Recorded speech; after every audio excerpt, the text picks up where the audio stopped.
네, 반갑습니다. 논술 전문가 김법성입니다. 오늘부터는 본격적인 어떤 실력을 기르는 어떤 수업으로 들어가도록 하겠습니다.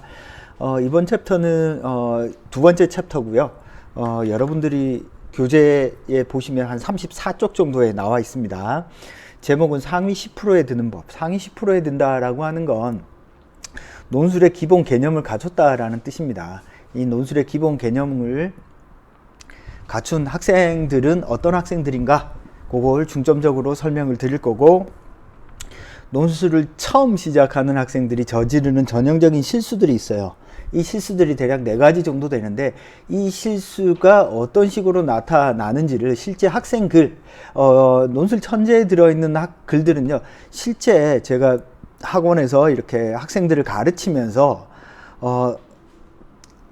학생이 쓴 글들 중에서 전형적인 어떤 실수나 오류, 자주 나오는 것들을 선별해서 전부 다 교재에 실어 놓았습니다. 그거 꼼꼼히 보면 단기간에 조금 이렇게 쓰면 안 되겠구나를 빨리 익힐 수 있어요. 특히 두 번째 챕터에서 상위 10% 안에 들어가는 법에는 주로 제가 이야기하고자 하는 게 뭐냐면요, 어떻게 하면 이 실수를 최대한 빨리 줄일까, 어떻게 하면 최대한 실수를 줄여서 학교가 요구하는 의도에 맞게 글을 쓰는가, 어떻게 하면 단기간에 이 초보티를 벗어날까, 이 포커스를 맞춘 강의가 이제 상위 10% 안에 들은 법입니다.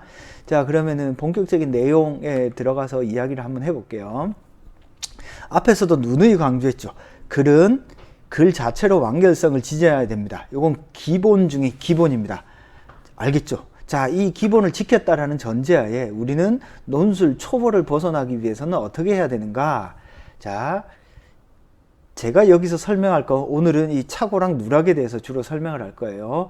자, 학생들이 완결성 있는 글을 쓴다라고 할 때 첫 번째는 착오 없이 글을 쓰는 겁니다. 착오 없이 글을 쓴다라고 하는 건 뭐냐? 많은 학생들이 자기의 의도와는 상관없이 논제를 잘못 이해하는 경우가 있습니다. 논제를 정확하게 이해하는 것이 아니라 착각을 하거나 오해하거나, 혹은 논제의 질문을 자기가 답하기 편한 것으로 살짝 바꾸어서 자기가 쓰기 편한 걸 쓰는 학생들이 있어요. 까놓고 이야기하면 이건 뭐죠? 논제 이탈이죠. 논제에 대한 어떤 정확한 답을 쓴 게 아니라 그것과 유사한 다른 질문에 대한 답을 쓴 거, 착오죠. 누락은 논제에서 요구한 모든 것에 대한 답을 써야 돼요. 알겠죠? 자, 착오와 누락을 중점적으로 조금 설명을 드리겠습니다. 간략히 말씀드리면 중복하고 복사는, 중복은 했던 말 또 하는 거고요. 복사는 그냥 재심 갖다 베껴 쓰는 겁니다. 자, 실제로 학생 글에서 착오와 누락이 어떤 식으로 나타나는지 한번 보도록 할게요. 그래서 이렇게 착오와 누락이 나타나는 가장 큰 이유는 뭐냐면, 학생들이요, 착오를 일으키는 경우는 자기가 착오를 일으키는지 잘 몰라요. 왜냐하면 글은 써지거든요. 근데 이제 꼼꼼히 따지고 보면 질문에 대한 답이 정확히 안 되어 있습니다. 그래서 착오를 일으키는 학생들의 특징이 뭐냐면, 논제를 꼼꼼히 보지 않고 대학이 무엇을 묻는지를 생각하지 않은 상태에서 어떻게 하느냐, 그냥 자기 마음대로 씁니다. 근데 이걸 학생들은 잘 몰라요. 자기가 자기 마음대로 쓰는지를. 그래서 우선적으로 착오를 일으키지 않으려면 문제를 아주 꼼꼼히 버리고 내 생각을 조금 버리는 게 필요합니다. 즉, 선입견을 가지고 보는 게 아니라 질문에서 요구한 것들을 하나하나 꼼꼼히 챙겨서 1차적으로 보는 게 필요하다라는 뜻입니다.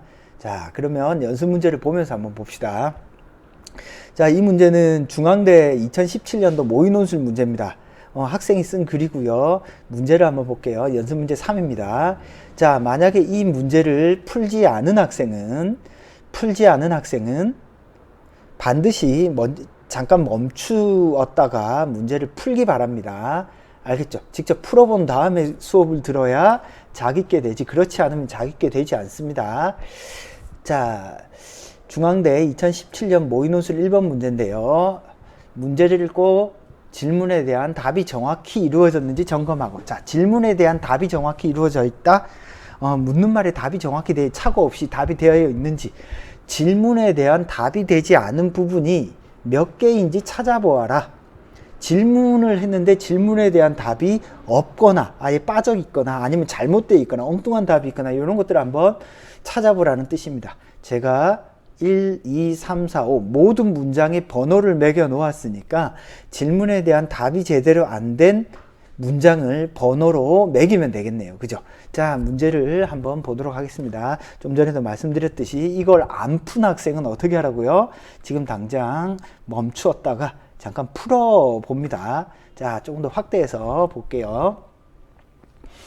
가나다라에는 다양한 대화의 모습이 나타난다. 자, 참고로 말씀드리면 중앙대는 항상 1번이 이런 형태로 문제를 냅니다. 다양한 대화의 모습이 나타난다고 했으니까 가나다라가 각각 어떤 대화의 모습이 나타나는지를 구체적으로 명료하게 해주면 좋겠네요. 진정한 소통이라는 측면에서, 그러면 가나다라를 진정한 소통의 측면에서 뭔가 봐야 되겠네요. 각 제시문에 나타난 대화의 문제점과 이러한 문제가 발생하게 된 원인을 하나의 완성된 글로 논술하라. 그러면 우리가 이걸 글을 쓰는 과정에서 다양한 대화의 모습 첫째, 진정한 소통이라는 측면에서 둘째, 그죠? 대화의 문제점 셋째, 문제가 발생하게 된 원인 넷째, 완성된 글로 쓰는 거 다섯째. 그래서 여러분이 쓴 글에는 이 5가지에 대한 답이 명확히 들어 있어야 되겠네요. 그죠? 그러면 학생 답안을 보면서 이 5가지에 대한 답이 들어 있는지를 한번 봅시다. 자, 일단 학생 답안 한번 볼게요. 가는 전형적인 현대인의 문제점을 보여준다. 바쁜 일상으로 인한 만성 피로, 무상감, 귀찮은 태도가 부부 사이의 대화에 나타나는데, 이러한 문제의 원인은 현대인들은 신경 쓸 것이 너무 많고 생활 자체도 너무나 복잡해서 몸도 마음도 머리도 한계점에 다다랐다는 것이다. 자, 글을 읽어보면 어때요? 대화의 문제점을 쓰라고 했는데 현대인의 문제점을 쓰고 있네요. 1번은 어때? 질문에 대한 답이 아닙니다. 여기서 현대인의 문제점을 쓰라는 문제가 있어요? 없죠. 가는 전형적인 현대인의 문제점? 현대인의 문제점 중에서 뒤에 나와 있는 건 부분집합이죠. 그죠? 그러니까 질문을 대충 읽은 거예요. 자, 바쁜 일상으로 인한 만성 피로, 무상감, 귀찮은 태도가 부부 사이의 대화에 나타나는데, 이러한 문제의 원인. 그러면 이러한 문제의 원인은 뭐예요? 현대인의 문제점이 나타나는 어떤 원인이네요. 신경 쓸 것이 너무 많고 머리도 몸도 복잡해서. 뭔가 논리적으로 딱 떨어지지는 않죠. 그죠? 1차적으로 소통의 문제점. 소통에 지금 대화의 문제가 발생한다라고 하면, 대화의 문제가 발생할 때 누가 문제예요? 말을 하는 사람이 문제거나 듣는 사람이 문제거나겠죠. 그죠? 대화의 문제점을 써야 되는데 지금 현대인의 문제점을 써서 1, 2번은 질문에 대한 답의 느낌이 안 납니다. 3번 문장 볼게요. 나는 자신들의 이익을 위해 개인의 행복이나 안위는 고려하지 않는 이기심의 문제를 보여준다. 대화에는 어디 갔죠? 대화의 문제점을 쓰라고 했는데 왜 갑자기 이기심의 문제가 나타나? 이렇게 쓴다니까요, 학생들이. 실제로 제가 지난 시간에도 이야기했죠. 논제의 질문에 정확히 답하면 상위 10% 안에 들어가요. 진짜 학생들이요, 질문을 꼼꼼히 신경 안 쓰고 제시문 적당히 요약 정리하는 학생들이 너무 많아요. 그래서 질문에 대한 정확한 답만 하더라도 상위 7, 8%입니다. 그러니까 문제에 대한 답이 맞고 틀리고를 떠나서 문제에 대한 답을 어찌됐건 했다. 그럼 상위 10% 안에 들어요. 조금 정확하게 했으면 7, 8%예요. 자, 이러한 문제는 권력을 유지하는 자들의 못된 마음 때문이다. 자, 지금 대화의 문제점을 이야기했는데 대화의 문제점과 원인이 없어요. 그리고 또 보세요. 이기심의 문제를 보여준다. 이러한 문제는 못된 마음 때문이다. 마음. 이거 동어 반복이죠. 그죠? 자, 어찌됐건 간에 논리적으로 지금 이 문장과 이 문장이 연결이 되어 있지 않습니다. 자, 봅시다. 일단 글 자체로 논리적이려면 어떻게 해야 되죠?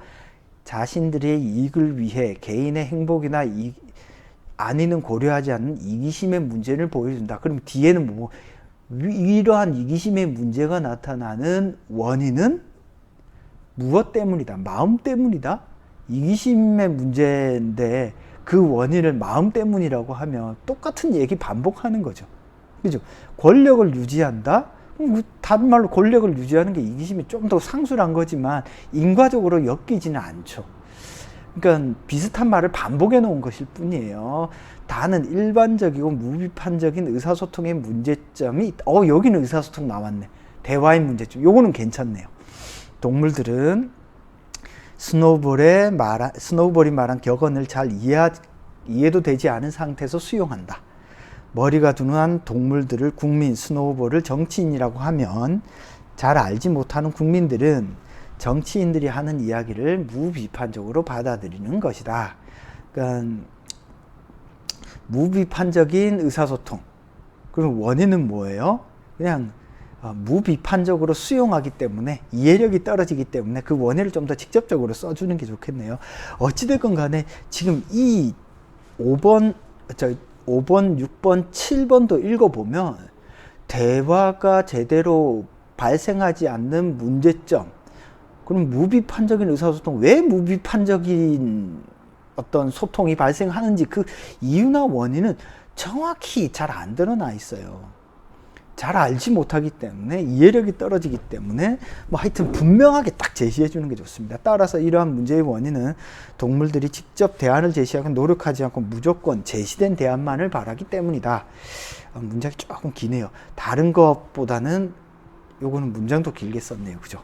나는 각자의 신념만을 고집해서 생긴 문제이다. 실용성을 중시하면 최명기를, 의료움이나 의상, 명분을 중시하며 김상헌을 지지하면 된다. 뭐가 옳고 그른 것은 시 아닌 관점의 문제이므로 이러한 문제의 원인은 상대방과 나의 의견을 수렴하고 종합하려 하지 않기 때문이다.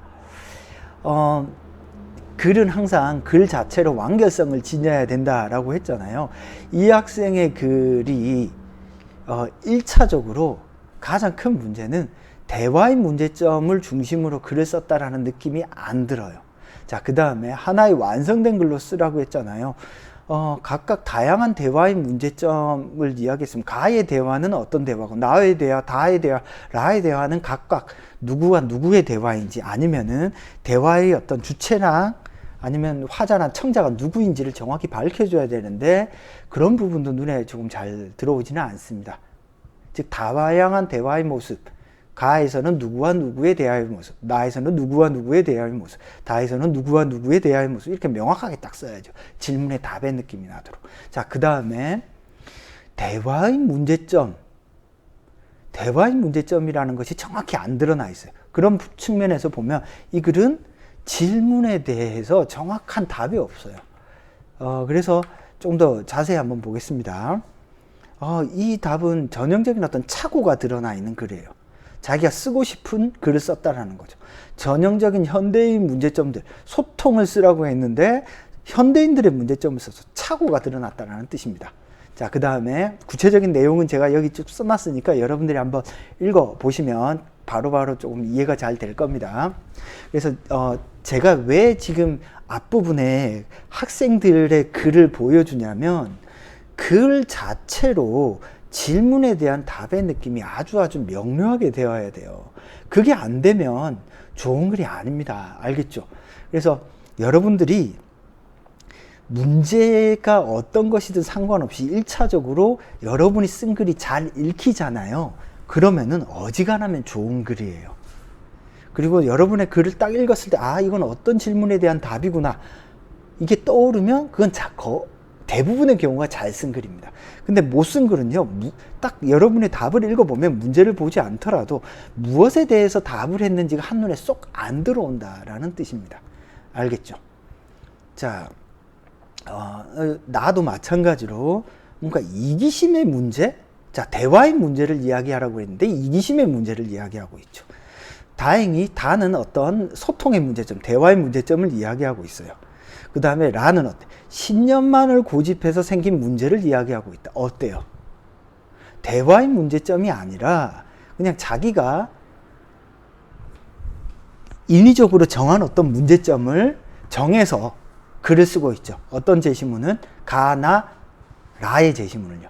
그런 점에서 보면 이 학생은 논제를 대충 읽고 쓴 거다. 논제에 뭐가 있다? 착오가 있다라는 거예요. 논제를 꼼꼼하게 안 읽었다라는 뜻입니다.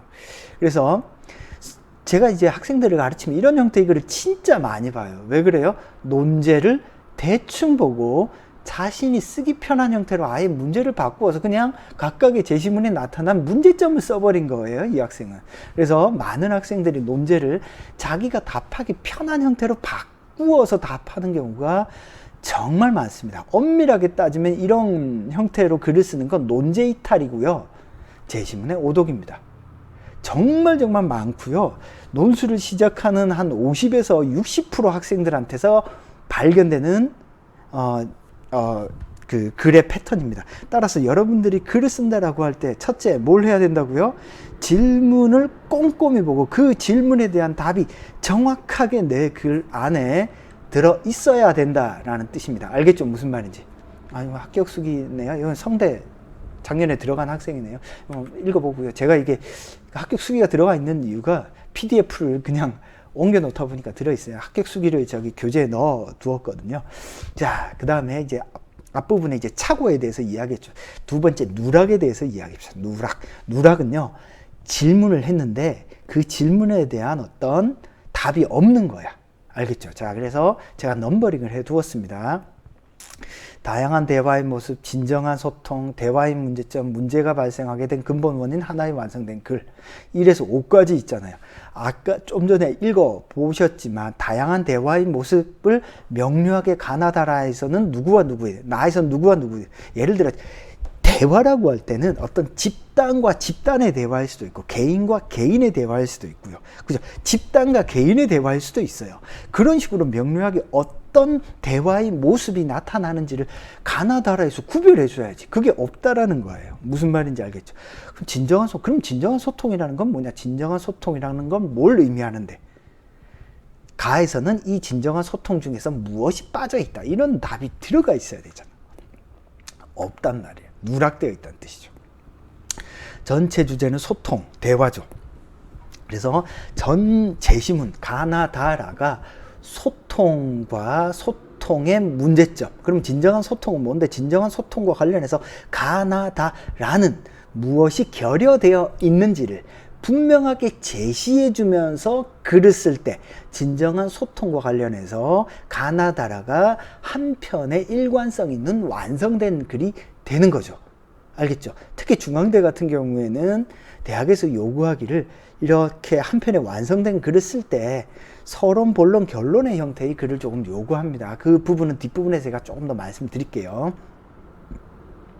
자, 그래서 학생의 답을 보면 질문에 대한 답이 정확히 없어요. 이러한 문제가 발생된 가장 큰 이유는 뭐냐면 어떤 대화의 모습인지가 안 나와 있고 진정한 소통과 관련해서 무엇이 결여되어 있는지 안 나타나 있다는 뜻입니다. 이 말은 진정한 소통이라는 것은 무엇인가라는 것을 명확하게 여러분들이 딱 머릿속에 넣어두고 글을 써야 되네. 그걸 안 넣어두고 어때요? 질문에 대해서 답만 하려다 보니까 흐리멍텅한 글이 나옵니다. 평범한 글이 나옵니다. 즉 제시문만 적당히, 제시문에 나타나는 문제점만 적당히 요약 정리해서 쓴 글이에요. 알겠죠? 무슨 말인지. 자, 그래서 글쓰기를 한다라고 하는 것은 논제의 중요한 질문을 중심으로 재구성하는 것이 되어야 된다라고 했잖아요. 자, 우리 앞부분에 그 두 번째 시간인가 외대 문제를 풀었었잖아요. 그때도 학생 글을 봤잖아요. 주제의식을 중심으로 쓰라고 했잖아. 근데 어때요? 그 외대 문제에서는 공통적으로 나타나는 어떤 그 문제가 뭐였죠? 어떤 위기 상황과 그 위기 상황에 어떤 대응하는 방식을 물었잖아. 그러면 제시문 전체가 어떤 위기 상황과 그 위기 상황에 대응하는 것이 각각의 제시문에서 어떻게 갖고 다른지가 구별되면서 딱 요약돼야 된단 말이에요. 즉 주제를 중심으로 제시문을 정리해야 돼요. 마찬가지예요. 이 진정한 소통을 물었잖아. 진정한 소통을 중심으로 가나다라가 재구성이 돼야 되는데 어때요? 그냥 제시문을 쓴 거예요. 그러니까 어때요? 평범한 글이 된 겁니다. 그러니까 글을 쓸 때 제일 중요한 건 뭐냐면 핵심되는 주제가 뭔가, 쟁점이 뭔가, 요거를 머릿속에 콕 넣어두고 주제와 관련해서 가가 무엇을 말하는가, 나가 무엇을 말하는가, 다가 무엇을 말하는가, 라가 무엇을 말하는가를 정확히 숙지하고 딱 잡고 난 다음에 글을 쓰셔야지 좋은 글이 된다라는 뜻입니다. 알겠죠? 그래서 제가 볼 때 이 지금 학생의 글은요, 전형적으로 송가하는 대로 쓰는 글입니다. 대표적으로 나 글이에요. 그죠? 이기심이 문제다. 이건 권력을 유지하는 자들의 못된 마음 때문이다. 이기심은 마음 아니에요. 그죠? 하나만 한 얘기 반복해서 쓰고 있죠. 이런 글 문장을 보았을 때 채점자는 어떤 느낌이 들까요? 얘 진짜 아무 생각 없이 글을 쓰네. 이런 생각이 듭니다. 그럼 이기심이 문제면 이기심이 왜 문제인가? 이기심이 발생한 근원적인 원인은 뭔가를 써야죠. 그냥 이기심을 살짝 말만 틀어서 바꾸어 놓는다고 해서 되는 건 아니다. 알겠죠? 그래서 지금 방금 쓴 학생 글이 어때요? 누락되어 있는 질문에 대한 답이 없다라는 뜻이에요. 나 제시문 보세요. 진정한 대화의 문제점 없잖아요. 그죠? 이렇게 학생들 글에는 이렇게 누락되는 글들이 아주 많습니다. 알겠죠? 요것도 합격 수기네요. 요건 연대에 들어간 학생 수기네요. 자, 다음 시간에 중복에 대해서 이야기를 할 텐데요. 자, 어찌됐건 간에 지금 제가 방금 말씀드린 거, 논술 초보자들이 저지르는 전형적인 실수가 뭐라고요? 논제를 꼼꼼히 안 읽고 지 쓰고 싶은 거 쓰는 거야. 제시문에 눈에 띄는 거. 그러니까 논술은 제시문을 쓰는 게 아니라 논제에서 주제를 딱 찾았고 그 주제를 중심으로 제시문들을 재구성해서 한 편의 완성된 글을 쓰는 건데 그걸 망각하는 학생들이 아주 많습니다. 무슨 뜻인지 알겠죠? 그러니까 여러분들이 글을 쓰실 때 그걸 망각하지 말고요.